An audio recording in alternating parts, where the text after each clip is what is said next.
कृष्ण हरे राम राम राम हरे हरे। मूकं करोति वाचालं पंगुलंघयति गिरिं यत्कृपां तमहं वन्दे श्रीगुरुदिनतारिणं परमानन्दे माधव श्रीकृष्ण चैतन्य ईश्वरम् अजानुलम्बितभुजगनकावदातो संकीर्तनैकपितरो कमलायताक्षौ विश्वम्भरो द्विजवरो युगधर्मपालो वन्दे जगत्प्रियकरो करुणावतारो।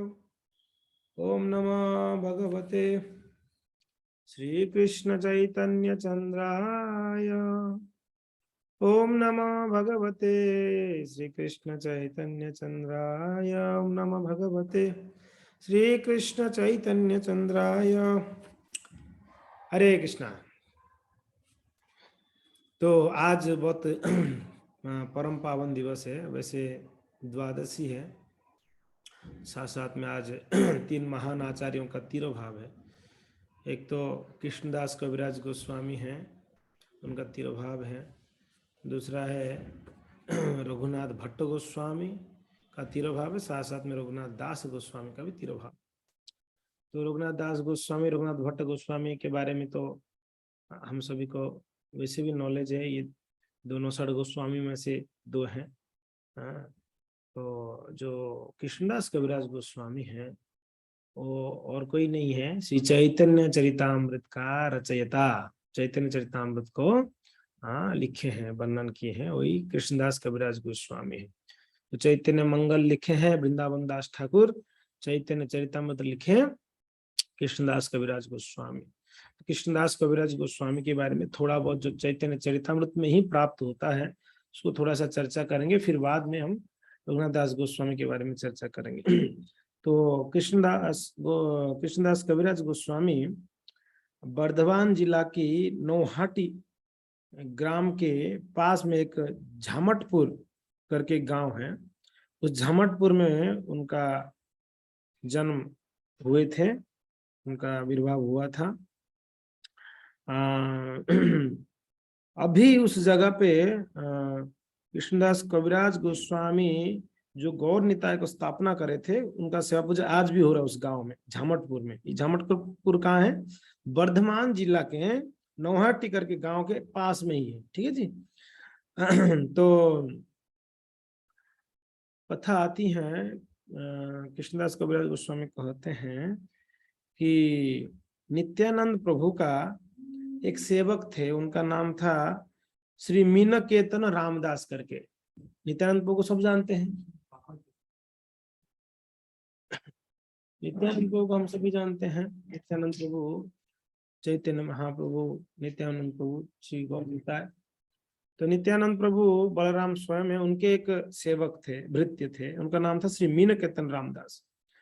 तो ये जो कृष्णदास कविराज गोस्वामी थे, इनके एक छोटा भाई थे, उनका नाम था श्यामानंद, श्यामदास, है ना, श्यामदास। तो इनकी घर पे कीर्तन हुआ करता था हमेशा। ठीक है जी, इनके घर पे, कृष्णदास कविराज गोस्वामी के घर पे कीर्तन हुआ करता था। तो एक समय की बात है, ये जो नित्यानंद प्रभु का जो सेवक थे श्री मीनकेतन रामदास, वो इनके घर पे आए, अचानक से आए, कोई इनविटेशन था नहीं, वो आए और कीर्तन सुने तो घर के अंदर आए, तो उनको अच्छे से स्वागत किए। नित्यानंद प्रभु का भृत्य है कि नहीं है, बहुत बड़ा वैष्णव है, उनको स्वागत करके उनको आसन दिए। तो उन्होंने बैठा, कौन? मीनकेतन रामदास, ठीक है, उनके घर पे बैठे कीर्तन सुन रहे थे। और कीर्तन सुनते सुनते इतना भाव विभोर हो गए वो, और भाव विभोर होते हुए और किसी को तो तमाचा लगाए, पता नहीं वो क्या कर रहे हैं, भाव में आके किसी को सर पे हाथ रख के आशीर्वाद दे रहे हैं। आपको चैतन्य महाप्रभु का कृपा प्राप्त हो करके, नित्यानंद प्रभु का कृपा प्राप्त हो करके, है कि नहीं, किसको आशीर्वाद दे रहे हैं, किसको मार रहे, कभी हंस रहे हैं, कभी लूटफुट हो रहे हैं। तो ये सारा विकार जो है भाव उनका उत्पन्न हुआ कीर्तन सुनते हुए, है ना। तो आप सोचिए कितना उच्च कोटि के वैष्णव होंगे।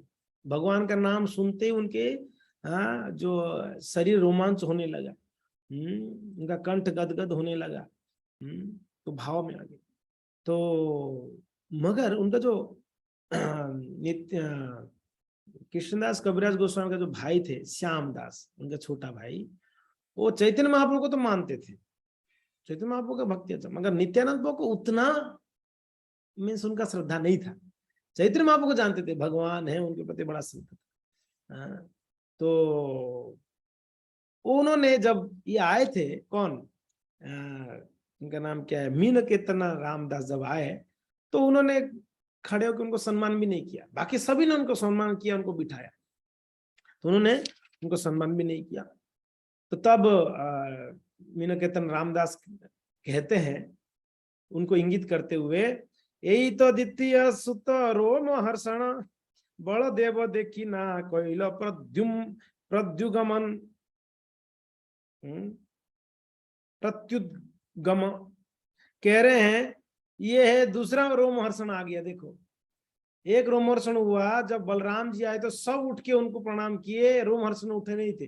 वो भागवत बोल रहे थे, आप लोग को स्मरण होगा, बलराम जी जब तीर्थ यात्रा में गए थे उस समय वो पहुंचे थे नैमिषारण्य में, जहां पर कथा हो रही थी और रोमहर्षण कथा कर रहे थे। तो वहां पर सारे महात्मा संत जितने थे सब उठे बलराम जी को देख के, अरे भगवान है बाबा। तो रोमहर्षण जी उठे नहीं, क्योंकि ना व्यासपीठ में बैठे थे। तो भगवान बलराम जी को आया क्रोध, देखो कितना दुष्ट है, मैं आया हूं, मुझे सम्मान भी नहीं कर रहा है। तो उनको क्या किए, वो घास का तिनका उठा के उनके ऊपर फेंके, तो उनका गर्दन उड़ गया था उस समय। तो यहाँ पर जब ये मीन कीर्तन रामदास नित्यानंद प्रभु के भृत्य थे, सेवक, ये देखे कि सब लोग ने सम्मान किया मगर ये उठा ही नहीं अपनी जगह से। तो ऐसे ही बोलते हुए कहते हैं कि ये दूसरा रोमहर्षण है भाई। देखो, जैसे बलदेव जी को देख के वो सम्मान नहीं किया, तो ये भी हम आए तो कोई इसको कोई फर्क नहीं पड़ा, वो बैठा हुआ है। तो ऐसे बोल कर जो है मीन कीर्तन रामदास कीर्तन नृत्य करके वो चले गए। उन्होंने इतना ही बोला और चले गए वहां से। तो ये बात जो है कृष्णदास कविराज गोस्वामी अच्छा नहीं लगा। मेरा छोटा भाई, सभी लोगों ने, एक वैष्णव भाई उनको सम्मान किए, छोटा भाई ने सम्मान नहीं किया, ये अच्छी बात नहीं, वैष्णव अपराध किया इन्होंने। तो उनको अच्छा नहीं लगा, घर छोड़ के चले गए, इनके साथ में नहीं रह सकता। जो भाई के साथ, जो भाई वैष्णव अपराध कर रहा है उनके साथ रहूंगा मैं। तो चले गए। तो जब चले गए ना घर छोड़कर, देखो क्या कारण था घर छोड़ने का, कोई ज्यादा कारण नहीं था, बस उनके घर पे एक वैष्णव आए तो उनके भाई उनको सम्मान नहीं किया, बस उतने में कृष्णदास कविराज गोस्वामी बोले कि घर पे रहना नहीं, घर छोड़ दिए, विरक्त हो गए। छोड़ के जब जा रहे थे, रास्ते में कहीं गांव में रुके थे, रात्रि में स्वप्न में नित्यानंद प्रभु उनको दर्शन दिए। उनको बड़ा श्रद्धा था नित्यानंद प्रभु के। नित्यानंद प्रभु कहते हैं, आरे आरे कृष्णदास न कर भय, वृंदावन जावता सर्वलभ्य है। रे कृष्णदास, बिल्कुल भय मत करो, आप घर छोड़ दिया, बहुत अच्छा किया, आप जाओ वृंदावन चले जाओ। वो सोच रहे थे कहाँ जाऊं, किधर जाऊं, घर से तो आ गया मैं, कहाँ जाना है, कहाँ महाप्रभु का कृपा मिलेगी, नित्यानंद प्रभु का कृपा मिलेगा। तो भगवान नित्यानंद प्रभु स्वप्न में कहते हैं आके, आप जाइए, कहाँ, आप वृंदावन चले जाओ, वहां पर वृंदावन जाता सर्वलभ्य है, वहां सब प्राप्त हो जाएगी आपको, आपके मन में जो इच्छा है सारा इच्छा पूर्ण हो जाएगी, जाइए। तब कृष्णदास कविराज गोस्वामी वृंदावन में गए। वृंदावन में जाकर उन्होंने कहीं संतों से मिले, महाप्रभु के पार्षदों से मिले। इसलिए वहां पर जाके कृष्णदास कविराज गोस्वामी कहते हैं, जय जय नित्यानंद नित्यानंद राम, जहर कृपा ते पाइनु श्री वृंदावन धाम।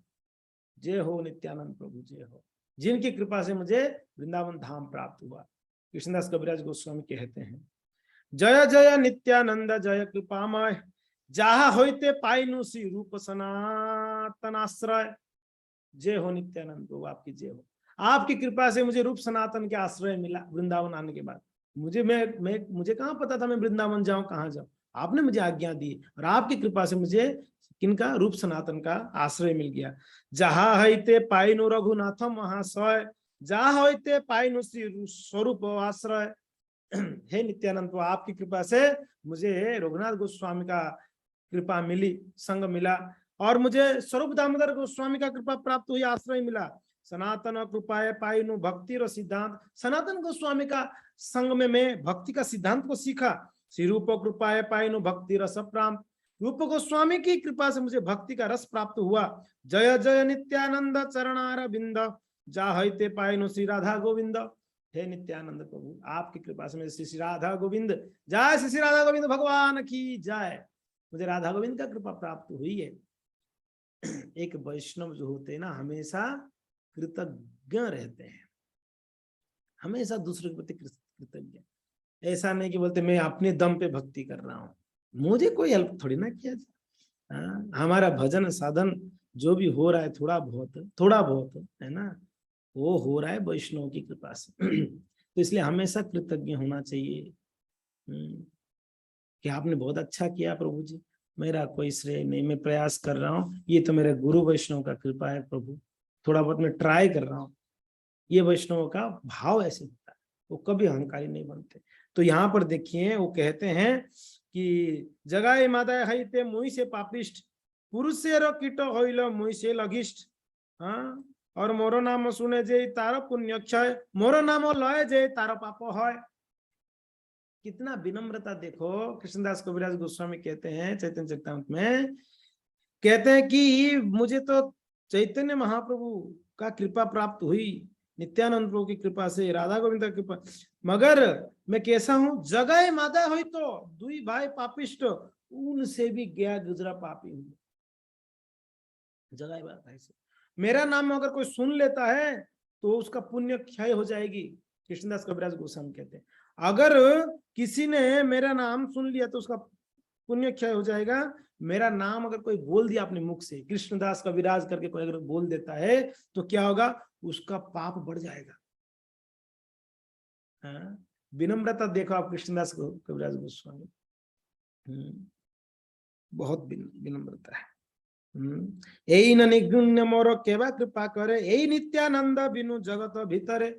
ऐसे नीच व्यक्ति के ऊपर कौन कृपा करता, यही नित्यानंद प्रभु का ही कृपा है, उन्होंने ये नीच को कृपा किया है, बाकी इस संसार में से कौन कृपा करता। तो इस प्रकार से और अनेकों प्यारों में वो अपना कृतज्ञ ज्ञापन करते हैं नित्यानंद प्रभु के प्रति। स्वप्न में नित्यानंद प्रभु बोले थे, डायरेक्टली मिलके नहीं, स्वप्न में, मगर कितना उनका कृतज्ञता देख लीजिए। प्रेमे मत्त नित्यानंद कृपा अवतार, उत्तम अधम किछु ना करे विचार, जे आगे पढ़े तारे करे न निस्तार। ये नित्यानंद प्रभु कैसे हैं, उनका गुणगान कर रहे हैं। ये नित्यानंद प्रभु कैसे हैं, ये कृपा अवतार है, कृपा अवतार, नहीं। और ये अधम उत्तम देखते नहीं है नित्यानंद प्रभु की, ये हाँ ठीक है, ये क्वालिफाइड है, इसको हम भक्ति देते हैं, ये अनक्वालिफाइड इसको हम भक्ति नहीं देते हैं ना। नित्यानंद प्रभु कहाँ अधम उत्तम देखते नहीं, क्वालिफाइड अनक्वालिफाइड नहीं देखते हैं, जो सामने मिला उसको कृपा करना है, बस ये उनका काम है कि नहीं है। हम लोग देखो, हम लोग अगर किसको हरे कृष्णा बोला, अरे ये तो बड़ा मांस भक्षण करता है, इसको इसके पास जाना नहीं जी, हाँ ये अच्छा भक्त है, थोड़ा सा ये अच्छा है, चलो आइए जी हरे कृष्ण नाम जप करिए। हम सुनते हैं ना, ये अच्छा है ये बुरा है। नित्यानंद तो ऐसा नहीं जी, वो सुनते नहीं, वो सामने जो आया उनको कृपा करना ही करना है। जे आगे पढ़े तारे करे निस्तार, है कि नहीं, अतएव निस्तारिलो मोहे न दुराचार। जो सामने आता उनको कृपा करके उनको निस्तार करते, उनको बेड़ा पार कर देते उनका। तो मैं भी सामने आ गया तो मेरे ऊपर भी कृपा कर दिए, मेरे जैसे दुराचार का। मोह पापिष्टे आनी श्री वृंदावन, मोहेनो अधमे दिलो श्री रूप चरण। मेरे जैसे पापी को वृंदावन बुलाकर भेज कर उन्होंने श्री रूप गोस्वामी का कृपा दी। तो इस प्रकार से कृतज्ञ हो रहे हैं कौन, कृष्णदास कविराज गोस्वामी पाद कृतज्ञ हो रहे हैं, है कि नहीं। तो इस प्रकार से चैतन्य चरितामृत में कहते हैं कृष्णदास कविराज गोस्वामी, कुछ प्यारे में बोलूंगा।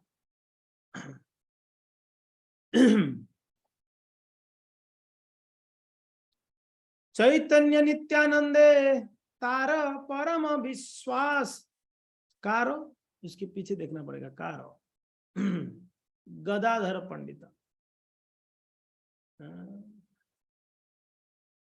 पंडित गोसाई शिष्य अनंत आचार्य, कृष्ण प्रेमामय तनु उद्धार सर्व आर्य। जो अनंत आचार्य थे वृंदावन में, कृष्णदास कविराज गोस्वामी वृंदावन में जब थे उस समय की बात कहते हैं, मुझे वहां पर कई वैष्णवों का कृपा मिला। तो इस प्रकार से वैष्णवेरो गुणग्राही ना देखे ये दोष, काय मनो वाक्य करे वैष्णव संतोष। वैष्णव जो होते हैं किसी का अवगुण देखते नहीं है, वो तो बस वैष्णव की प्रसन्नता के लिए ही अपना जीवन जो है निर्वाह करते हैं। निरंतर सुनते हो चैतन्य मंगल, ताहार प्रसाद सुनने वैष्णव सकल। और कथाएं सब उज्ज्वल करे जे न पूर्ण चंद्र, निज गुणामृत बड़ाए वैष्णवेर आनंद।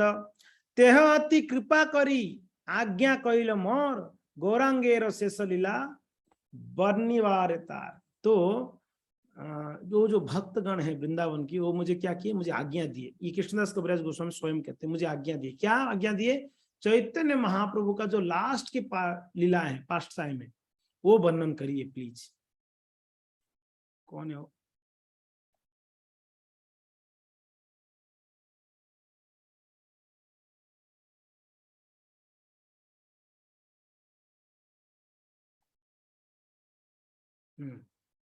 ठीक है, तो मुझे आज्ञा दिए भक्तगण। तो इसके लिए यद्वाचार्य गोस्वामी श्री रूपेर संगी चैतन्य चरित कौन वो विष्णु चिप्रा कौन है बाबा, क्यों परेशान कर रहे हैं आप? उनको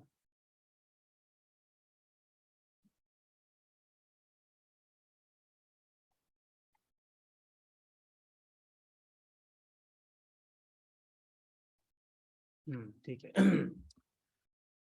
पंडित गोसाई शिष्य भूगर्भ गोस्वामी, नाम सुन लीजिए बस, क्या क्या नाम बोल रहे हैं। ये उनका शिष्य थे भूगर्भ गोस्वामी, और भूगर्भ गोस्वामी वो हमेशा भगवान की सेवा में लगे रहते थे। तारा शिष्य गोविंद प्राजक चैतन्य दास, उनके शिष्य कौन थे? गोविंद पूजक थे।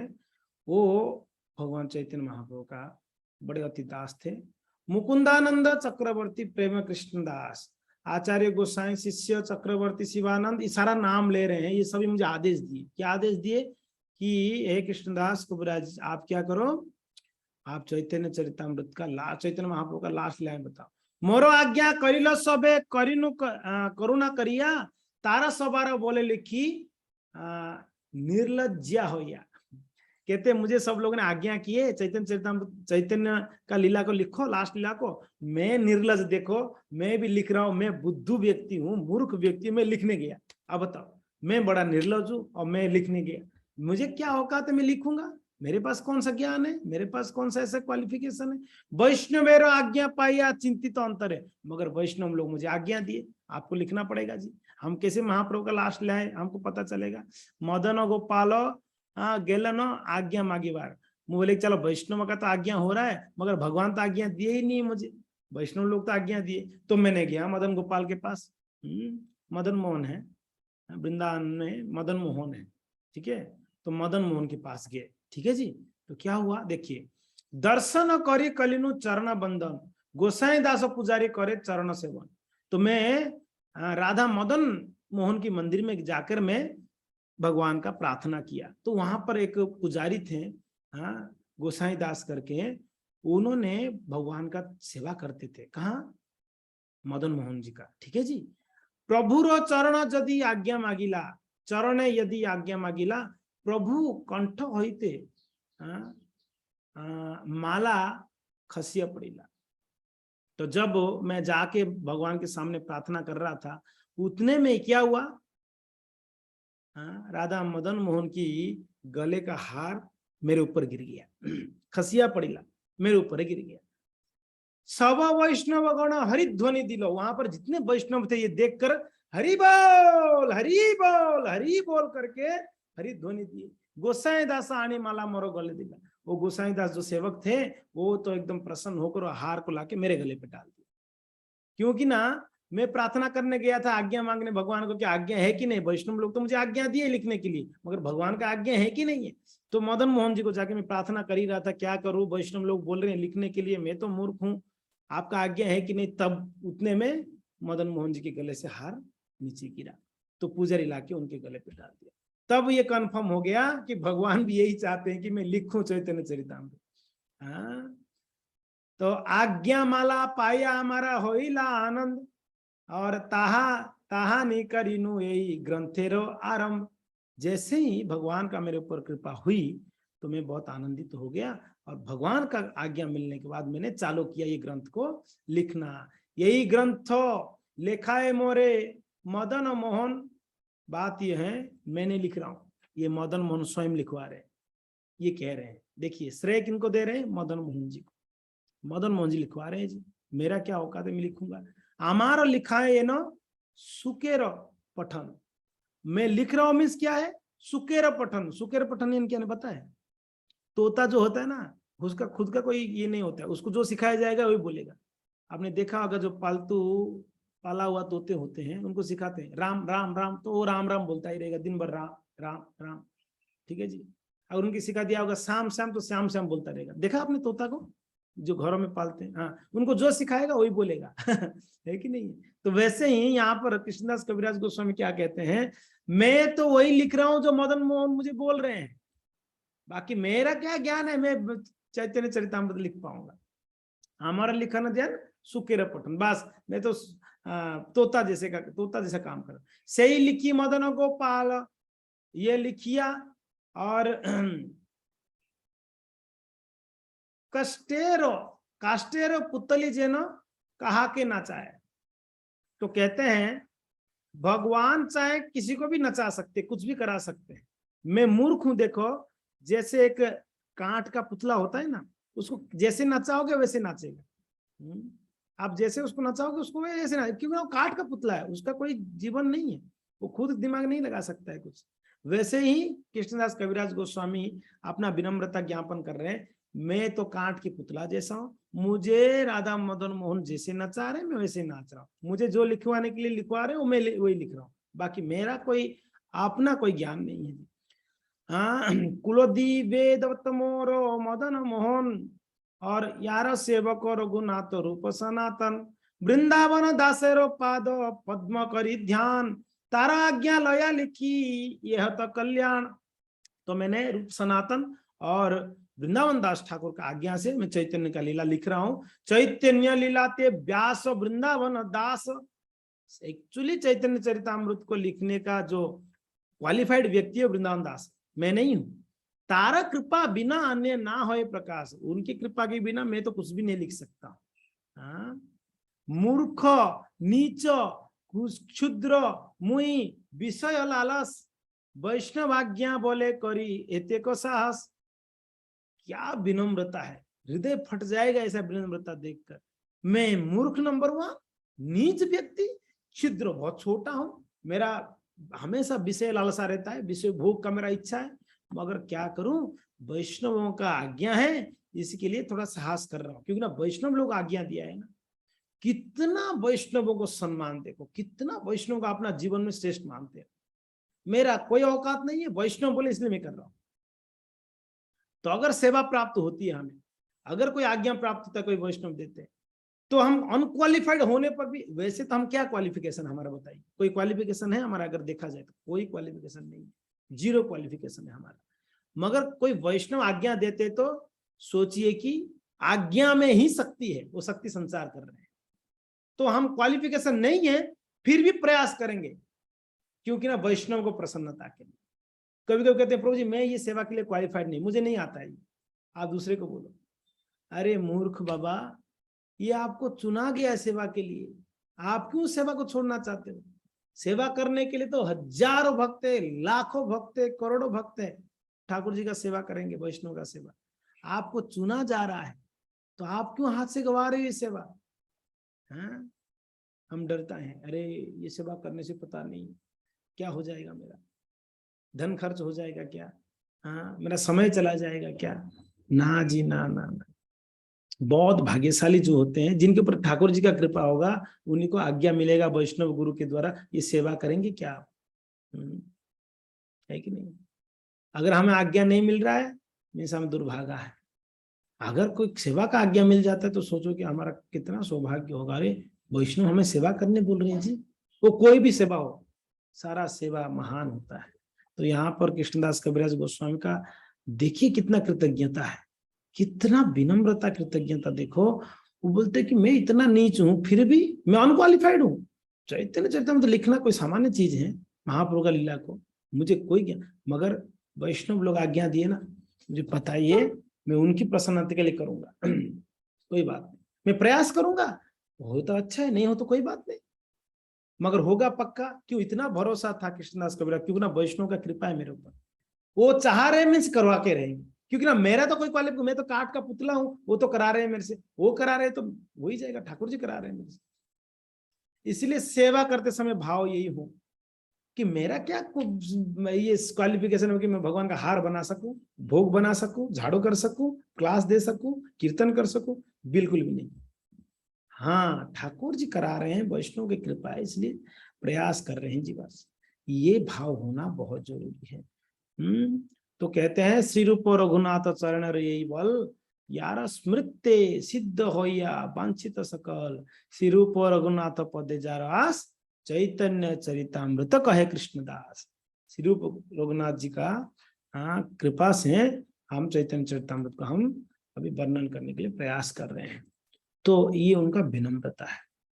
ऐसे ही और एक महान आचार्य हैं जिनका विनम्रता देख के चैतन्य महाप्रभु नित्यानंद को प्रसन्न हुए थे। रूप गोस्वामी सनातन गोस्वामी जब राजा के पास सेवक थे, राज सेवक थे, तो पत्र लिखे थे महाप्रभु, कई बार पत्र लिखे थे। महाप्रभु पत्र पढ़ पढ़ के उनका आने के बाद जब बोलते हैं, जब मिले हैं रूप सनातन को आकर महाप्रभु पुरी से, कहते हैं कि क्या पत्र है आप लोगों का, आपको पत्र पढ़ के मेरा हृदय फटता था, इतना विनम्रता पत्र में, आपके लेटर पढ़ते मेरा हृदय फट जाता, इतना विनम्रता आप दोनों भाई। सारे आचार्य अभी भक्तिविनोद ठाकुर की भजन पढ़िए आप, हर भजन में भक्तिविनोद ठाकुर केवल मैं कुकुर हूं, मैं तो नीच हूं, मैं तो तृण से भी गया गुजरा हूं, ऐसे सारा शब्द लिखे हैं भजनों में। कितनी विनम्रता अपने आप को, सेवा करते समय ये भाव बहुत जरूरी है। सिर्फ दिखावटी के लिए नहीं, प्रभु मैं तो दास हूं, ये बाहर बोलने के लिए नहीं है, ये हृदय में इसको हृदयंगम करना होगा कि मैं सच में दास हूं, मैं सच में सेवक हूं। समझ रहे ना? तो ये भाव बहुत जरूरी है। तो इस प्रकार से श्रील रघुनाथ दास गोस्वामी का भी, तो ऐसा कृष्णदास कविराज गोस्वामी का आविर्भाव 1496 ख्रीष्टाब्द में हुआ था। तिरुभाव का कोई कहीं पर कुछ मिला नहीं, कहीं वर्णन है नहीं, बस इतना ही वर्णन मिला कि आश्विन शुक्ल द्वादशी के दिन वृंदावन धाम में कृष्णदास कविराज गोस्वामी शरीर छोड़े थे, अपना नीतिला में प्रवेश किए थे। समझ में आया ना? उनका आविर्भाव हुआ था 1496 ख्रीष्टाब्द, और उनका तिरुभाव जो हुआ था आश्विन मास शुक्ल द्वादशी के दिन वृंदावन धाम में शरीर छोड़ दिए थे, भगवान के धाम गए थे। तो ये वर्णन थोड़ा बहुत कृष्णदास कविराज गोस्वामी के बारे में हमें प्राप्त हुआ। तो हम थोड़ा सा समय जो है हम प्रयास करेंगे कि रघुनाथ दास गोस्वामी के बारे में थोड़ा सा चर्चा किया जाए। रघुनाथ दास गोस्वामी का वैसे है बहुत पास टाइम है, बहुत लीला है, महाप्रभु के साथ भी बहुत उनका ये है लीलाएं हैं, तो थोड़ा बहुत चर्चा करेंगे। आप लोग को यूट्यूब में मैंने लिंक भेजूंगा, यूट्यूब में सर्च करेंगे। हम रघुनाथ दास गोस्वामी के ऊपर आई थिंक 13 या 14 क्लास लिए हैं, तो सीरीज है पूरा रघुनाथ दास गोस्वामी का, पूरा जीवनी है, तो आप उसको सुन सकते हैं। तो हम थोड़ा सा चर्चा करेंगे। रघुनाथ दास गोस्वामी जो है 1428 में आविर्भाव हुए थे, 1428 में, और वो घर में 19 साल तक घर में रुके थे। फिर उड़ीसा चले गए थे, जगन्नाथपुरी, पुरी में 16 साल रुके थे। वहां से वो चले गए ब्रज वृंदावन, ब्रज में वो 41 साल 41 ईयर्स ब्रज में रुके। कुल मिलाकर 76 ईयर्स उन्होंने इस धराधाम में लीला किए। कौन? रघुनाथ दास गोस्वामी। समझ जाइए कितना, 19 साल घर पे और 16 साल नीलाचल में यानी पुरी में, और 41 साल ब्रज में रहे, 41 ईयर्स ब्रज में रहे। बताइए, कुल मिला के 76 साल उन्होंने लीलाएं किए। तो पश्चिम बंग में एक सप्तग्राम है, ठीक है जी, ये त्रिवेणी नदी के तट पर सप्तग्राम। तो उस सप्तग्राम में जो है रघुनाथ कृष्णापुर उसके पास, वहां पर रघुनाथ दास सप्तग्राम के पास रघुनाथ दास गोस्वामी का आविर्भाव हुआ। उनके जो पिताजी थे उनका नाम था गोवर्धन मजुमदार। उनके पिताजी का बड़े भाई, यानी उनके क्या बोलते हैं आप लोग, चाचा जी बोलेंगे, पिताजी की बड़े भाई, उनके चाचा जी राइट, नहीं क्या बोलेंगे उनको, हम लोग बड़े पापा जी ऐसे कहते हैं, आप लोग क्या कहते हैं, क्या कहते हैं श्री राम निवास प्रभु? ताऊ जी, ताऊ कहते हैं, ताऊ जी कहते हैं, चलो ताऊ जी। तो उनके पिताजी थे गोवर्धन मजुमदार, उनके ताऊ जी थे हिरण्य मजुमदार, ठीक है जी, गोवर्धन मजुमदार, हिरण्य मजुमदार। अब थोड़ा सा रघुनाथ दास गोस्वामी के बारे में देखिए, अद्भुत है उनका चरित्र। उनकी पिताजी और ताऊ जी जो है नवाब के पास, वहां के जो नवाब थे उनके पास वो नौकरी करते थे। हाँ, वो लोग क्या करते थे, टैक्स कलेक्शन करते थे और राजा को देते थे, लोगों से टैक्स अदा करते थे, राजा को देते थे। उनका ईयरली इनकम था, कब का बात कह रहा हूं मैं 1428, थोड़ा सा आप विचार कर लीजिए, सिर्फ सोचिए, अभी हो गया 2022, 1428 में उस समय उनका पगार कितना था पता है? साल का पगार 12 लाख स्वर्ण मुद्राएं थे। कितना? 12 लाख स्वर्ण मुद्राएं, नॉर्मल पैसा नहीं, 12 लाख का, साल का 12 लाख, यानी एक महीने का 1 लाख स्वर्ण मुद्राएं, ठीक है। ये तो हो गया उनका सैलरी। ऊपर से वो लोग क्या करते थे, जब टैक्स कलेक्शन करते थे ना, उसमें से कुछ टैक्स रख देते थे, राजा को नहीं देके छुपा के। वो कितना था? वो 8 लाख स्वर्ण मुद्रा होता था। तो 12 और 8 कितना? 20 लाख। आप सोचो, अंदाजा लगाओ उस समय का कितने बड़े अमीर होंगे ये। और उनका पुत्र कौन हुए? रघुनाथ दास गोस्वामी, परम विरक्त चूड़ामणि। अद्भुत है ना। ऐसे ऐश्वर्यशाली परिवार में जन्म होके एक विरक्त बनना, ये बहुत रेयर है, ठीक है जी। घर पे ज्यादा फैसिलिटी नहीं है, हाँ तो ठीक है, विरक्त वैराग्य आ गया कि घर पे ऐसे भी कुछ नहीं है ना, घर में कुछ नहीं, चलो मठ में जाके खाट में सोएंगे खा पी के, वो अलग बात है। घर में तो ऐसे भी कुछ नहीं है, मगर घर में इतना ऐश्वर्य है। और पता है दोनों भाई को, वैसे तो हिरण्य मजुमदार को कोई बेटा नहीं थे, गोवर्धन का एक ही बेटा था, यानी दोनों भाई का एक ही बेटा मान लो, परिवार में एक ही लड़का। आप सोचो कितना लाड़ प्यार होगा इनको। पैसा तो पैसा का बारिश है उनके घर पे, तो इतने धन है, और लड़का एक ही है, भोगने वाला एक ही लड़का है, उत्तराधिकारी एक ही है। अब ऐसे परिवार से ये निकले रघुनाथ, ओहो अद्भुत अद्भुत बात कहते हैं कि ये रघुनाथ जो हैं बचपन में पढ़ने के लिए उनके मामा जी के वहां पास में जाते, एक वहां पर एक टीचर है उनके मामा जी के गांव में, बलराम आचार्य करके, उनके घर पे संस्कृत सीखने के लिए गए थे। कहां से? सप्तग्राम से वहां गए थे।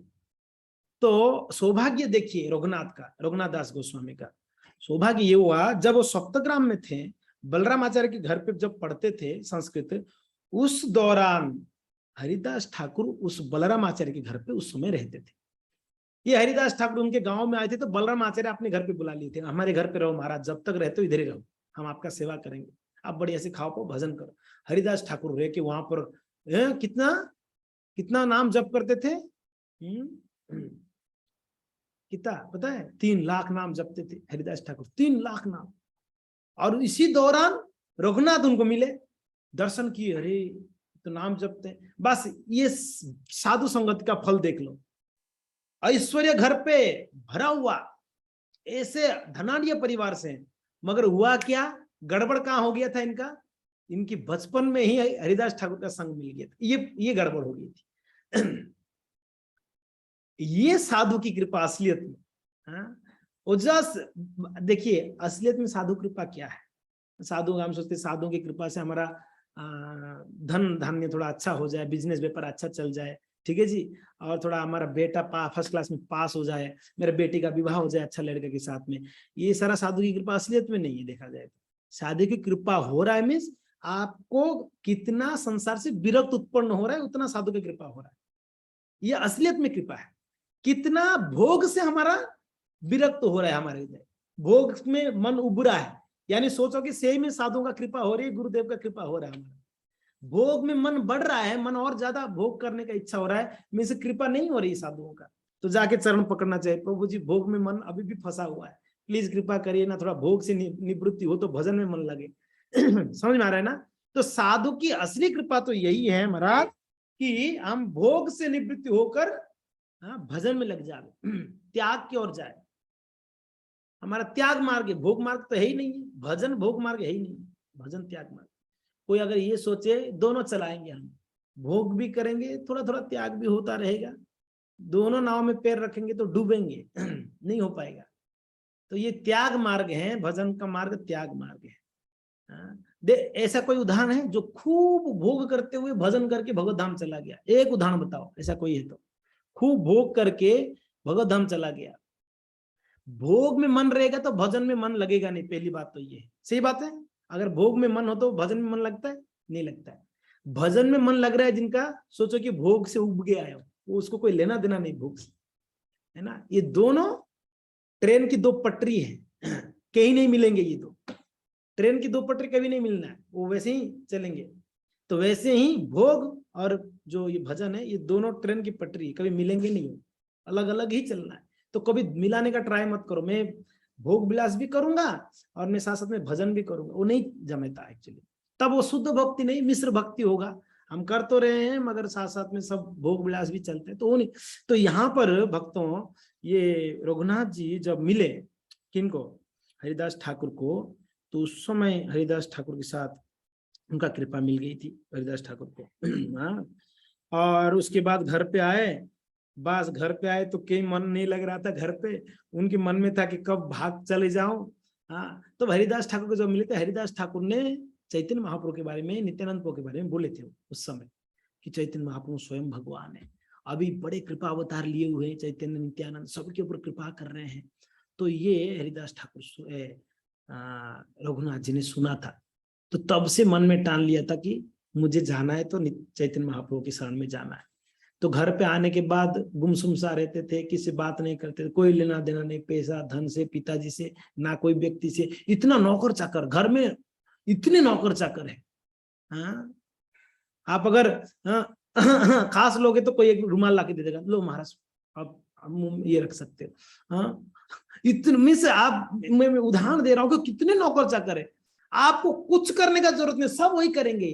अरे धन का कोई कमी नहीं, नौकर चाकर का कमी नहीं, इतना ऐश्वर्य है, मगर इनको कोई किसी से कोई लेना देना नहीं।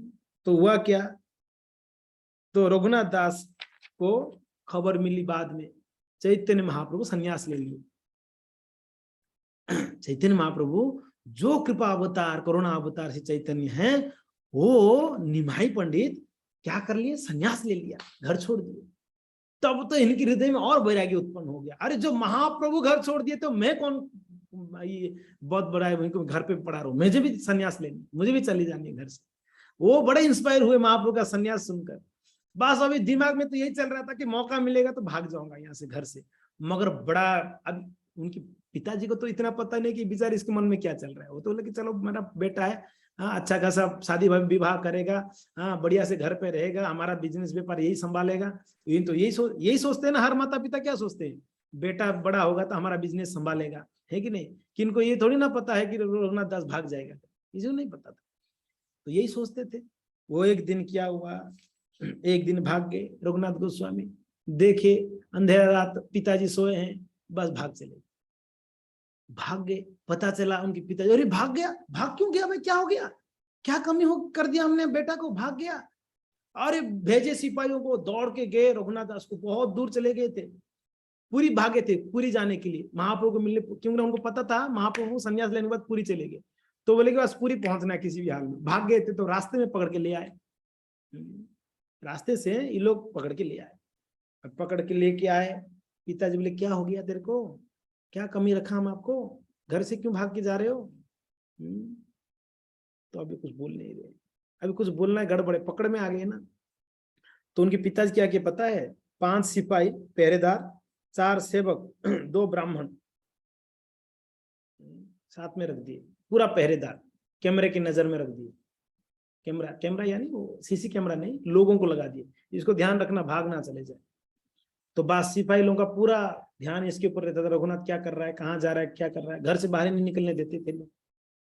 और बड़ा परेशानी हो गई रघुनाथ को, यार पहले तो ठीक था, अभी तो ये लोग कहीं जाने नहीं देते, मगर मन में तो था कि भागना है। तो हुआ क्या पता है, एक समय चैतन्य महाप्रभु पुरी में जब रहे, सार्वभौम भट्टाचार्य को और रामानंद राय को बोले, देखो रामानंद और सार्वभौम, मुझे वृंदावन जाने का इच्छा है, वृंदावन जाना है। बोला कि ठीक है महाप्रभु, आप तो स्वतंत्र ईश्वर है, आप वृंदावन जाना चाहते हैं तो ठीक है, कोई बात नहीं। मगर महाप्रभु वृंदावन जाना था उनको, उनका रूट अलग ही था। अभी पुरी से वृंदावन जाना तो रूट ही अलग है। महाप्रभु आज्ञा लेकर निकले, वो बंगाल आ गए, वो कहाँ आ गए, नवद्वीप आ गए। अभी नवद्वीप कोई रूट ही नहीं है, वृंदावन जाने तो नवद्वीप आने का क्या जरूरत है महाप्रभु, आप मुझे बताइए। पुरी से वृंदावन जाने तो रूट ही अलग है, और महाप्रभु कहाँ है, नवद्वीप आए, चलते चलते चलते। क्योंकि ना महाप्रभु का उद्देश्य था, मुझे नवद्वीप जाना है, 3 लोगों को उद्धार करना है, 3 जन को कल्याण करना है। एक रूप गोस्वामी, दूसरा सनातन, तीसरा रघुनाथ। रूप सनातन का तो ऐसे भी लेटर मिलता था उनको, पत्र, महाप्रभु रघुनाथ के ऊपर कृपा करना है, देख लो। महाप्रभु का ये उद्देश्य से बंगाल आए। जो पता चला महाप्रभु शांतिपुर आए हैं, ठीक है जी, तब रघुनाथ दास गोस्वामी उनके पिताजी को कहे कि पिताजी, मैंने आपको जीवन में कभी कुछ नहीं मांगा, मेरा निवेदन एक ही है, मुझे शांतिपुर जाने दीजिए, महाप्रभु आए हुए हैं, आपको पता है महाप्रभु कौन है, भगवान है। वैसे उनके पिताजी नास्तिक नहीं थे, नास्तिक बिल्कुल नहीं थे, पता है 8 लाख सोने का मुद्रा वो नवद्वीप भेजते थे वैष्णव की सेवा में। उनका जो 20 लाख स्वर्ण मुद्रा जो साल का होता, उसमें से ज्यादा धन वो भेजते थे नवद्वीप, वैष्णव के सेवा में जाए। ऐसे थे वो, नास्तिक बिल्कुल नहीं थे उनके पिताजी, जानते थे भगवान चैतन्य महाप्रभु भगवान है करके जानते थे, वैष्णव का महिमा जानते थे, भक्ति का महिमा जानते थे। मगर आजकल देखिए, कौन भक्त चाहेगा मेरे बेटे सन्यासी बन जाए, ब्रह्मचारी बन जाए, कोई नहीं चाहता है। कितना भी उच्च कोटि के वैष्णव हो, अपनी बेटा को ब्रह्मचारी बनाने कोई नहीं चाहते। सही बात है, मैं गलत तो नहीं बोल रहा हूँ ना, कोई नहीं चाहते। मेरा बेटा अच्छा खासा पढ़ लिख के विवाह शादी विवाह करके घर पे रहे अच्छे से, हम तो भजन कर रहे हैं, बेटा तू ज्यादा मत फंसना इसमें, तू अपना अपना काम में बसते, तू मत फंसना इसमें। हाँ, कोई नहीं चाहते, कोई बड़े बड़े भक्त है उनकी बेटा ब्रह्मचारी नहीं बन पाते, क्योंकि माता पिता नहीं चाहते, नॉर्मली चाहते घर पे रहे, घर संभाले। जो भी हैं उनके पिताजी भक्त थे, मगर वो नहीं चाहते थे कि रघुनाथ दास बैरागी बन जाए, ये प्रॉब्लम था। तो जाके बोले पिताजी मुझे प्लीज शांतिपुर भेजिए, महाप्रभु आए हुए हैं। तो बड़े रिक्वेस्ट करने के बाद, अरे एक ही लड़का है बेचारा, कुछ निवेदन कर रहा है, तो ठीक है, मगर कंडीशन है कि बेटा तेरे को अकेले नहीं छोड़ेंगे, फिर तेरे साथ में सारा जाएंगे, सैनिक जाएंगे। ठीक है, अभी जैसे भी है, मुझे तो महाप्रभु का दर्शन करना है, आप तो उनके साथ में ये लोग को भेजे थे, जो 5 सिपाही थे, 4 सेवक थे। सिपाही तो पहरेदार देते थे उनको, जो 4 सेवक थे उनका हर सेवा करने के लिए थे। 2 ब्राह्मण थे, वो किसके लिए, ये कुछ पुष्प लाने के लिए, कुछ तुलसी पत्ता लाने के लिए, सेवा करने के, रघुनाथ दास सेवा करते थे ठाकुर जी के लिए, तो सेवा करने के लिए लोग थे। 5 4 9 9 2 11 लोग को साथ में भेजे। ठीक है जी। तो इस प्रकार से शांतिपुर आ गए। कौन, रघुनाथ दास गोस्वामी शांतिपुर आ गए।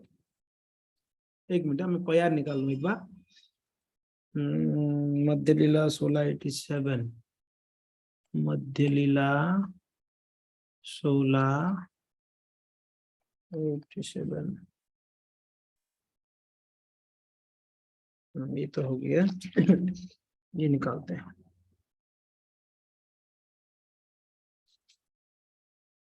हम्म 237, ठीक है,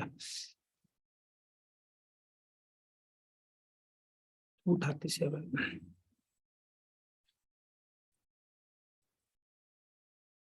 तो शांतिपुर अभी आगे रघुनाथ दास गोस्वामी। तो आने के बाद वहां पर बहुत भक्त थे जी, शांतिपुर में भक्तों का बाढ़ था।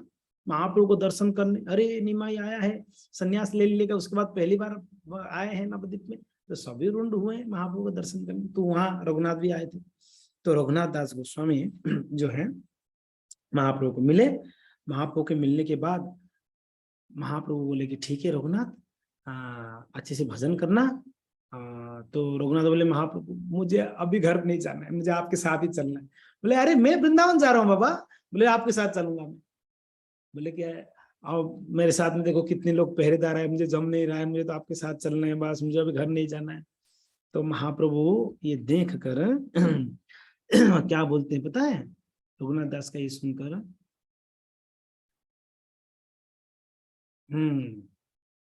बहुत बढ़िया उपदेश दे रहे हैं, हम लोग के लिए एकदम परफेक्ट है। क्या कह रहे हैं ये सुनिए, कहते हैं स्थिर होया घरे जाओ ना हो बातुलो, स्थिर होया घरे जाओ ना हो बातुलो, क्रमे क्रमे पायलो को भव सिंधु कुल, क्रमे क्रमे पायलो को भव सिंधु कुल, मरकट वैराग्य नाक रहल को देखाया, मरकट वैराग्य न करो लोक देखया, यथा योग्य विषय भुंज अनासक्त होया, यथा योग्य विषय भुंज अनासक्त होया, अंतरे निष्ठा करो बाह्य लोक व्यवहार, अचिरात कृष्ण तोमा करिबे उद्धार, वृंदावन देखी जबे आसीब नीलाचले, तबे तुम आम पास आसिया को न चाली। तो क्या कह रहे महाप्रभु कि रघुनाथ स्थिर हो घरे जाओ ना हो बातों, पागलपंती मत करो। ये बोले थे नहीं नहीं नहीं मुझे चलना है, आपके साथ चलना है, आपके साथ चलना है। महाप्रभु बोले रुक जाओ, रुको रुको रुको, स्थिर हो या, थोड़ा स्थिर अपने मन को स्थिर रखो, पागलपंती मत करो बेटा। क्रमे क्रमे पाए लोको भव सिंधु कुलो, कभी होता है ना, हम लोग खूब भाव में आते हैं, अरे ये घर भर सब माया, छोड़ो दिमाग खराब है, जाता हूं मैं आज से। साउंड स्लो है मेरा, अब तो सही है ना, अब तो सही होगा ना कि नहीं, अभी सही? अच्छा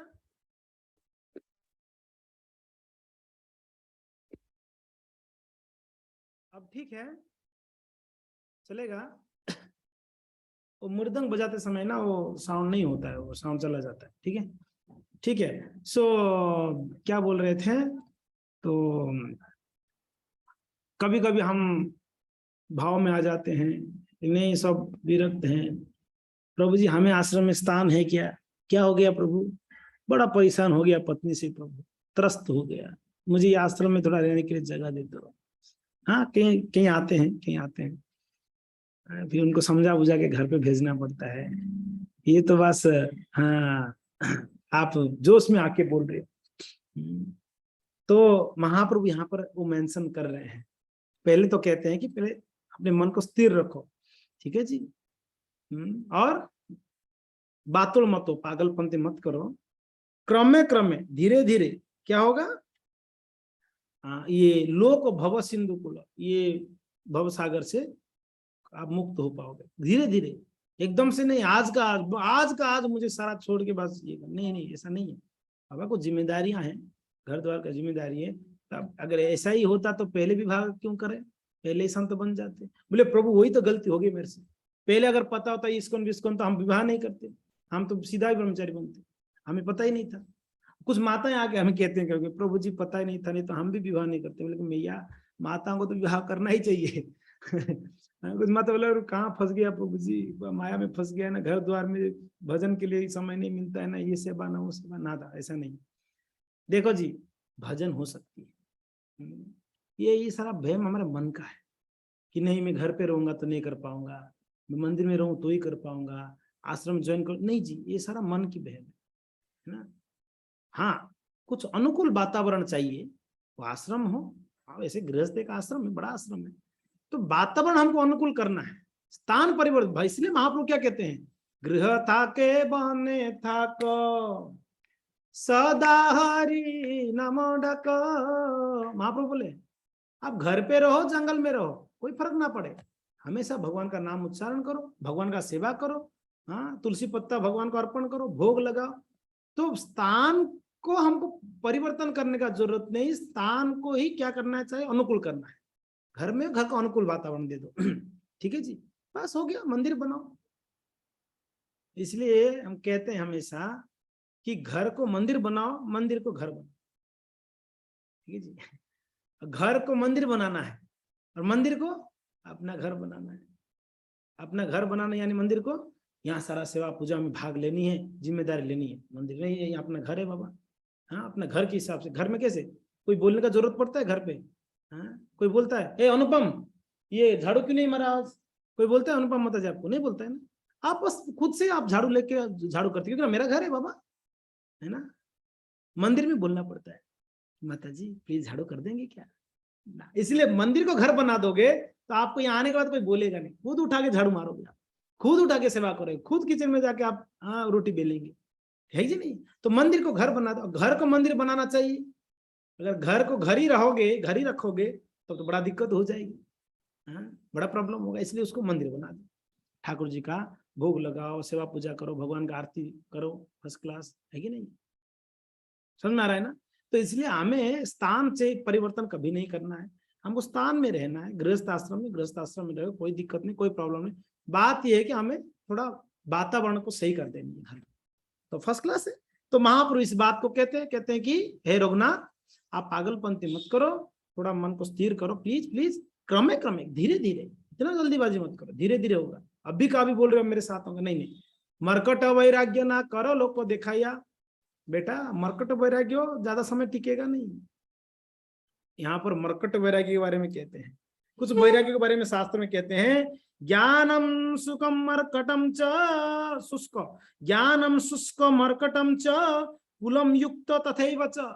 एक होता है ज्ञानम, ज्ञान वैराग्य, और दूसरा शुष्क वैराग्य, सूखा वैराग्य। एक ज्ञान है चलो वैराग्य है, एक वैराग्य सूखा, कोई ज्ञान नहीं, दिखावटी करते। तीसरा है मरकटम च, मरकट वैराग्य। मरकट वैराग्य, मरकट बंदर, हाँ बड़ा विरक्त, कपड़ा भी नहीं पहनेंगे, हाँ सब लोग नागा बाबा जैसे रहेंगे, मरकट लोग देखेंगे, कोई कपड़ा नहीं कुछ नहीं, बड़ा विरक्त, मगर उनका जो संबंध है कहीं बंदरों के साथ में संबंध रहता है, बंदरों का। इसको मरकट वैराग्य कहा गया। बाहर से तो हम वैराग्य दिखाएंगे, हाँ देखो मैं सेफ्रन पहन लिया हूँ, देखो देखो देखो मैं वैराग्य हूँ, मगर मन में हमेशा विषय भोग का लालसा रहेगा। कब भोग मिले, खाने का भोग, देखने का भोग, सुनने का भोग, स्पर्श का भोग, तो वो मरकट वैराग्य हो गया ना, असलियत वैराग्य नहीं। तो महापुरुष इस बात को कहते हैं कि यहाँ पर रघुनाथ दास गोस्वामी का मरकट वैराग्य नहीं था, महाप्रभु और परिपक्व करना चाह रहे थे रघुनाथ को। और दूसरा का यही हुआ ना, अरे अभी रघुनाथ दास तो ब्रह्मचारी बनने आया, सन्यासी बनने, महाप्रभु को साथ में ले लेना चाहिए था, तो महाप्रभु क्यों घर पे भेज रहे, कह रहे हैं यहाँ पर क्या कह रहे हैं महाप्रभु, देखिए महाप्रभु कह रहे हैं मरकट वैराग्य ना करो लोग दिखाइया, हाँ यथा योग्य विषय भुंजो अनासक्त होइया, अंतर निष्ठा करो बाह्य लोक व्यवहार, अचिराते कृष्ण तुम्हार करीबी उद्धार। घर पे जाओ आप क्या करो, यथा योग्य, जितना जितना जरूरत है उतना आप विषय को स्वीकार करो। पेट को भरण पोषण करना है, शरीर को मेंटेन करना है, खाना चाहिए खाओ, 2 टाइम खाना चाहिए, 3 टाइम खाना चाहिए खाओ, मना नहीं है। हाँ शरीर को लज्जा निवारण करना है, कपड़ा चाहिए पहनो, सोने के लिए घर चाहिए, घर पे रहो बढ़िया से। हाँ तो महाप्रभु कह रहे जितना जरूरत है उतना, यथा योग्य, जितना जरूरत है उतना ही विषय को स्वीकार करना। असलियत में सब विषय है ना, है कि नहीं, विषय है कि नहीं। हाँ कपड़ा एक प्रकार का विषय है, ये कपड़ा को सिर्फ लज्जा निवारण के लिए पहना है तो वो विषय नहीं है। बाकी अब देखो कपड़े, लाख का भी कपड़ा आता है, 2000 का भी कपड़ा आता है नहीं आता है, और लोग लाख का भी कपड़ा पहनते हैं, लाख रुपए देकर। जब लज्जा निवारण करने के लिए कपड़ा का टुकड़ा चाहिए शरीर को ढकने के लिए, वो तो 2000 में भी हो जाएगा, 1000 में भी आ जाता है कपड़ा, आ जाता नहीं आ जाता। हमारे ब्रह्मचारियों का धोती कुर्ता मैक्सिमम 2500 से ऊपर नहीं जाएगा, उससे कम ही हो जाएगा, 2000 में 2500 में हो जाएगा। लोग तो 10-10 हजार का साड़ियां पहनते हैं माताएं, 20-20 हजार का, कोई कोई जीन्स सूट लेते हैं तो 50-50 हजार का होता होगा ना। वो तो विषय हो गई ना, जब लज्जा नहीं बांध करके सिंपल सिंपल तो आप पहन नहीं सकते, राइट। तो ये बात महाप्रभु कहते हैं, देखो भाई भक्त हो, जितना जरूरत है उतना आप क्या करो, आप उसको स्वीकार करो, है ना। हाँ, मरकट वैराग्य मत दिखाओ। तो हम ये कह रहे थे कि मरकट वैराग्य, महाप्रभु बोले मरकट वैराग्य मत दिखाओ। ये लोगों को दिखाने के लिए वैराग्य कोई काम का नहीं, असलियत में हृदय से वैराग्य चाहिए। तो पहला कारण क्या बताया हमने, महाप्रभु पहला कारण कि उनको और स्ट्रांग करना था रघुनाथ को। दूसरा कारण ये था कि रघुनाथ डायरेक्टली मेरे पास आया है, अभी तक नित्यानंद प्रभु का कृपा नहीं मिला इसको। जब तक गुरु कृपा नहीं करेंगे तब तक मैं कृपा ही नहीं करूंगा जी, ये महाप्रभु बतलाना चाह रहे थे।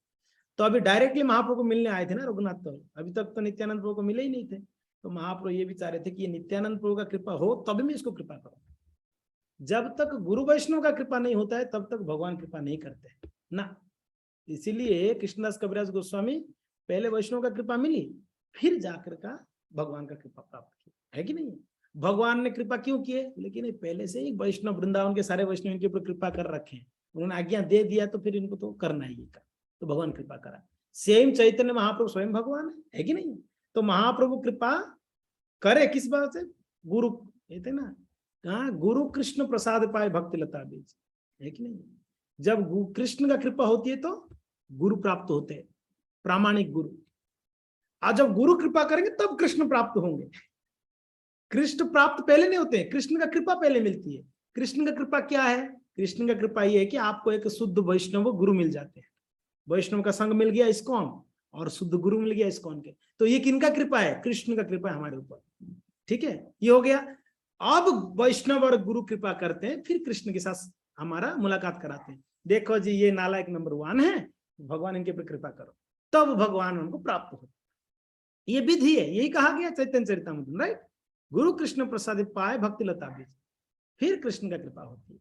तो अभी चैतन्य महाप्रभु कृपा कर रहे हैं इनके ऊपर, रघुनाथ के ऊपर। बोलते हैं आप घर पे जाओ, घर पे जाओ, ज्यादा पागलपंती मत करो, स्थिर रहो। और क्या करो, क्रमे क्रमे धीरे धीरे समय आने पर आपके ऊपर जो है पूर्ण कृपा होगी। मरकट वैराग्य मत दिखाओ, ठीक है जी। तो भक्तिसिद्धांत सरस्वती ठाकुर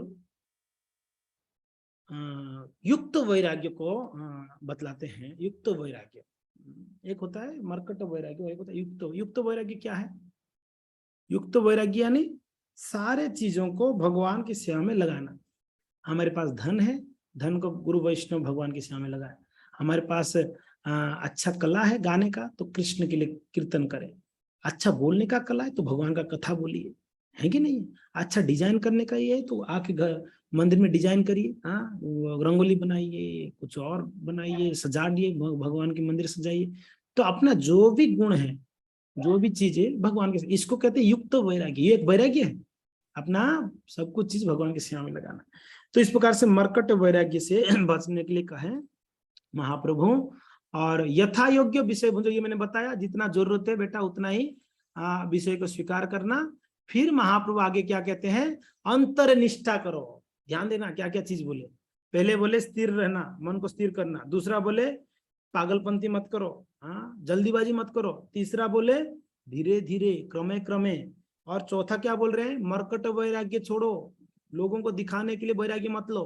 और चौथा क्या बोल रहे हैं, पांचवा क्या बोल रहे हैं, यथा योग्य, जितना जरूरत है उतना ही विषय को स्वीकार करो। और छठा क्या बोलते हैं, अंतर निष्ठा करो। ये छठा चीज है, हृदय में निष्ठा रखो। क्या नहीं, मैं भगवान कृष्ण का दास हूं, दासी हूं, तो मुझे उनकी शरण में ही जाना है। कुल मिला के अंत में मेरा यही है, ये निष्ठा होनी चाहिए हृदय में। बाह्य लोक व्यवहार, और एक चीज कहते हैं, सातवां चीज, लोक व्यवहार करो। ये लोक व्यवहार क्या है, समाज में रहते हैं तो समाज का जो व्यवहार होता है, उस व्यवहार, घर पे जैसे हैं पत्नी है, हमें जब करने लगे तो ऐसा नहीं कि हमें अरे माया, ये पति माया है, पति माया, दिमाग खराब है ना जी। पत्नी हो तो पत्नी का धर्म निभाना, इसको लोक व्यवहार कहते हैं। अगर कोई प्रभु भक्त बन गया, पत्नी भक्त नहीं है, तो ऐसा नहीं कि अरे माया है, माया माया छोड़ो यार, मैं तो मंदिर जा रहा हूँ, नहीं नहीं नहीं। आपका जिम्मेदारी है पत्नी का ध्यान रखना। वो जो आपका जिम्मेदारी है उसको निभाना है। पति धर्म अपना निभाइए, पत्नी अपना धर्म निभाएगी, बेटा अपना धर्म। इसको लोक व्यवहार कहते हैं। उसमें परेशानी नहीं होना है, चिढ़ना नहीं है, उनको साथ में लेते हुए आगे बढ़नी है। हर एक गृहस्थ को ये सीख जाना चाहिए। परेशानी तो आएगी जी, हमको हमेशा अनुकूल वातावरण नहीं मिलती है घर में, मगर हमको अनुकूल वातावरण के लिए हमें सहन करनी पड़ेगी। महाप्रभु क्या बोले, स्थिर हो मीन्स सहन करो बेटा, सहन करो ना। घर पे तो देखो मेरे पिताजी तो एग्री नहीं है ना। महाप्रभु जानते थे इनका स्थिति। स्थिर रहो, स्थिर रहो, सहन करो, एक समय आएगा वही लोग जो है बोलेंगे ठीक है कोई बात नहीं, भगवान की सेवा में गया बहुत अच्छा। तो इसलिए स्थिर रहो। ये सारा चीजें, ये 3 श्लोक को आप लोगों ने हमेशा पढ़ लेना एक एक बार। ये जो 3 प्यार है ना, ये हमारे लिए बहुत जरूरी है, खास करके गृहस्थ भक्तों के लिए। अंतर निष्ठा करो, बाह्य लोक व्यवहार। लोक व्यवहार बहुत जरूरी है, किन के साथ कैसे व्यवहार करना है। ताऊ जी आए घर पे, ऐसा नहीं तो मैं माला कर रहा हूँ हरे कृष्णा कृष्ण कृष्ण हरे हरे, हरे राम। ताऊ जी आए गए, मुझे क्या करना है, तो माया है, ताऊ जी माया है। घर पे कोई गेस्ट आए नहीं, एक भक्त जो होता है सबको सम्मान करते हैं, लोक व्यवहार होना चाहिए। ताऊ जी आए, तुरंत उनका चरण स्पर्श किया। ताऊ जी बोले वाह भाई, आपका बेटा तो कितना बढ़िया है, बहुत अच्छा सम्मान देता है, क्योंकि ना भक्त है ना। तब बोलेंगे देखो भक्त में ऐसा होना चाहिए, क्योंकि ना वो अच्छे से। इसीलिए प्रभुपाद जी कहा करते थे, डिवोटी मीन्स जेंटलमैन। एक भक्त जो होते हैं जेंटल होते हैं, हर जगह में उनका सम्मान होता है। वो एक पॉलिटिशियन से मिलते हैं तो उनको भी भक्त बनाना चाहते हैं। वो कोई कर्मी से मिलते हैं, ज्ञानी से मिलते हैं, सब लोग बोलते हैं कि ये बहुत बड़े। प्रभुपाद महाराज जी का झंडा हर जगह में डंका बजा हुआ है प्रभुपाद जी का। क्यों? प्रभुपाद जी के साथ साइंटिस्ट मिले, फिलोसोफर मिले, स्कॉलर्स मिले, बड़े बड़े उद्योगपति मिले, सभी मिले, सभी लोगों ने सलाम किया प्रभुपाद जी को, क्योंकि ना प्रभुपाद जी का लोक व्यवहार है। एक बार एक रेसिंग कार होता है ना, उसका मालिक प्रभुपाद जी शायद उनका ऑफिस गए थे मिलने के लिए। हाँ, उनका अपॉइंटमेंट था प्रभुपाद जी में। रेसिंग कार होता है ना, बहुत फास्ट चलता है, जो कार रेसिंग्स में होते हैं ना, कार है। हाँ, तो उनके मालिक से प्रभुपाद जी जाके बात करते। प्रभुपाद जी के शिष्य लोग प्रभुपाद जी के पास खड़े थे, प्रभुपाद जी बैठे थे, कार मालिक बैठे थे, बहुत बड़ा मालिक था अमेरिका में। तो प्रभुपाद जी उनसे बात कर रहे थे। उनसे कैसे बात किए, उनको पूछे कितने मॉडल से आपके पास कार का, लेटेस्ट मॉडल कौन सा है आपका, अच्छा कितने स्पीड में कौन सा कार चलता है, सब पूछ रहे थे। आधा घंटा तक कार के बारे में चर्चा हो रही है। शिष्य लोग के मन में आ रहा है कि प्रभुपाद जी शुद्ध भक्ति, कार के बारे में इतना क्यों चर्चा करें, कृष्ण के बारे में चर्चा होना चाहिए ना। वो लोग सब कंफ्यूज हो रहे थे, प्रभुपाद जी आधा घंटा तो कार के बारे में बोल रहे हैं। तो प्रभुपाद जी बात करते करते करते करते आधा घंटा 45 मिनट के बाद बोले कि अच्छा, आपकी जो इतने सारे कार की अलग अलग मॉडल है, उसमें सबसे फास्ट चलने वाला कार कौन सा है। तो उन्होंने बताया, हाँ आपने कैटलॉग से, स्वामी जी ये कार है ना सबसे फास्ट चलता है। कितना? ये स्वामी जी 250 किलोमीटर प्रति आवर चलेगा, इतना फास्ट। तो प्रभुपाद जी अच्छा। तो प्रभुपाद जी बोले कि आप सोचो, आप कार में बैठे हो, आप कार चला रहे हो, उस मालिक को बोल रहे हैं, और आप 250 तेज में चला रहे हो, फास्ट में। आप 250 में बहुत ज्यादा होता है, और फास्ट चल रहे हो आप रोड में, ठीक है। उतने में ब्रेक फेल हो जाएगा, तो क्या करोगे आप? तो दंग रह गया। तब क्या करेंगे फिर? 250 में गाड़ी चल रहा है, ब्रेक फेल हो गया, तब क्या किया जाए? तो अब तो बस गॉड की शरण में जाना पड़ेगा।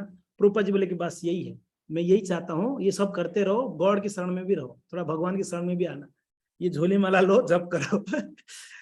तो बोले कि यार सही बात है, ऐसा स्थिति में क्या किया जाए। तो बेचारा भक्त बन गया। देखिए प्रभुपाद जी का ट्रिक है ना, लोक व्यवहार है जी, ये लोक व्यवहार कहते हैं। ऐसा नहीं कि सीधा जाके उनको भजन माला देके उनको सीधा बोले ना जी, लोक व्यवहार है। तो मैं उदाहरण दिया है प्रभुपाद जी का। तो इस प्रकार से महाप्रभु रघुनाथ दास को बोले कि आप समाज में रहते हो, आप घर पे रहते हो, आप पिताजी है, आप पिताजी है तो पिताजी का मानो, बात मानो, उनका सेवा करो, ठीक है। तो फिर आगे महाप्रभु क्या करे देखिए, ऐसा नहीं कि घर में फंसाना चाह रहे थे महाप्रभु। महाप्रभु क्या कहते हैं, अंतर निष्ठा करो भाइयों, लोक व्यवहार, अचिरात कृष्ण तुम्हारे करीब उद्धार, चिंता मत करो, बहुत जल्दी अति शीघ्र भगवान आपको ऊपर कृपा करेंगे, आपका उद्धार करेंगे, डोंट वरी। फिर आगे कहते हैं, वृंदावन देखी जब आसिब नीलाचल, तबे तुम्हें हमें पास है आसिब कौन चल। बोले मैं अभी वृंदावन जा रहा हूँ, वृंदावन से मैं जब लीलाचल पूरी आऊंगा तब भगवान की कृपा होगी, आप मेरे पास आ जाना। से चले से कले कृष्ण, हाँ पूर्वे तुम्हार कृष्ण कृपा यार तारे तारे के करीब पार। ठीक है, एते कई महाप्रभु तारे विदाय दिलो घरे आसी महाप्रभु शिक्षा आचरण। तो महाप्रभु जो ये उपदेश दिए थे तो घर पे जाओ और भगवान कृपा करेंगे, डोंट वरी। तो रघुनाथ दास गोस्वामी घर पे आ गए, महाप्रभु जैसे बोले वैसे कर रहे थे। भजन अंतरनिष्ठा, भजन करते थे, जप करते थे, ऐसा नहीं दिखा दिखा के, पति को दिखा दिखा हरे कृष्ण कृष्ण कृष्ण हरे, चिढ़ाने के लिए। हम लोग कभी कभी चिढ़ाते हैं, मान लो पति के प्रति कोई क्रोध होगा ना, दिखा हरे कृष्ण वहां जा रहे हैं तो उनके सामने ज्यादा हरे कृष्ण कृष्ण कृष्ण हरे हरे हरे राम, उसको और चिढ़ाते हैं हम। और हस्बैंड होगा तो वाइफ को चिढ़ाएंगे हरे कृष्ण बोलते हुए, वो नहीं चाहती है, वो चिढ़ती है तो उसको और चिढ़ाएंगे। नहीं जी ऐसा नहीं है, ऐसा नहीं है। अंतरनिष्ठा यानी सीक्रेटली कर लिया करो। अगर चिढ़ते हैं आपके घर पे कोई, नाराज होते तो छुप के कर लो माला को, जल्दी उठ के कर लो, सुबह जल्दी उठ जाना, भोर में उठ जाना, 2, 2:30 बजे 3 बजे उठ के पति उठने से पहले जप कर लो 16 माला, है कि नहीं? नहीं, हमें तो चिड़ा के जपना है। 16 माला करेंगे 2 घंटा उनके सामने बैठ के, वो टीवी देखते होंगे उनके सामने जाके हरे कृष्ण कृष्ण कृष्ण, दिमाग खराब। झगड़ा नहीं होगा तो क्या होगा घर में, बताइए मुझे, है ना? थोड़ा हम भक्त है तो थोड़ा भक्ति सा भी रहना चाहिए ना। बेचारे वो टीवी देख रहे हैं, उनको क्यों डिस्टर्ब कर रहे हो? वो सोए रहेंगे और सुबह उठ के बेड में बैठ के चिल्ला के जप करेंगे, नींद खराब नहीं होगा? तो ये सारा चीज हमें बहुत ध्यान रखना चाहिए गृहस्थ में, नहीं तो कलह तो होगा ही होगा घर पे, तो महाभारत युद्ध होना ही होना है। तो इसीलिए हमको संभालना है घर को, ठीक है ना? घर को शांति बनाए रखना, अपने को समझदारी बनना पड़ेगा। ठीक, जो भी है महाप्रभु रघुनाथ दास को ये आदेश उपदेश दिए। उसके बाद रघुनाथ दास गोस्वामी, समय बहुत हो गया, बाद में नित्यानंद प्रभु आए थे रघुनाथ दास गोस्वामी के नित्यानंद प्रभु को मिलने, नित्यानंद प्रभु कृपा किए। तब बाद में रघुनाथ दास एक बार घर से भाग गए और पकड़ में नहीं आए, भाग गए। उसके बाद उनके पिताजी क्या किए, उनके मम्मी पापा उनको शादी करा दी, उनको एक लड़की से, सुंदर लड़की को ढूंढकर उनको विवाह करा दिया। विवाह तो करा दिया मगर इनको कोई रुचि नहीं था विवाह झंझट में, रहते थे घर पे पत्नी का, मगर कोई उनका ही तो कब में निकलो। एक दिन की बात है, वो गर्मी का मौसम था, बाहर सोए हुए थे बरामदा में, देवी माँ की उधर बरामदा में सोए थे, पहरेदार वगैरह जो थे ना उनको भी नींद लग गया था, पता नहीं क्या हुआ, वो बास देखे सब सोए, उठ के भाग गए, पत्नी भी सोई थी, सबको छोड़ के भाग गए, बास गए। तो माता पिता क्या सोच रहे, रघुनाथ जब चले गए ना, माता पिता सोचे इतनी सुंदर स्त्री, लक्ष्मी जैसा सुंदर स्त्री को दिया उनको, इतनी धन, ये भी छोड़ के जा रहा, मीन्स भगवान का इच्छा नहीं है ये घर गृहस्थी करे, चलो जाने दो। माता पिता बोले जाने दो, उसको संत बनने दो, कोई बात। बाद में महाप्रभु को मिले, फिर बाद में ब्रज वृंदावन में जाके रघुनाथ दास गोस्वामी का बहुत लीला है जी, महाप्रभु ने बहुत अच्छा अच्छा उपदेश दिए, वो आप चैतन्य चरितामृत पढ़ लीजिएगा। अभी समय हो गया, राधे राधे, हरे कृष्ण। जय श्री रघुनाथ दास गोस्वामी की जय, कृष्णदास कविराज गोस्वामी की जय, जय रघुनाथ भट्ट गोस्वामी की जय, श्रील प्रभुपाद की जय, निताय गौर हरि प्रेमानंदे, हरि हरि बोल। थैंक यू जी, क्षमा करिएगा बहुत ज्यादा समय ले लिया हमने आज।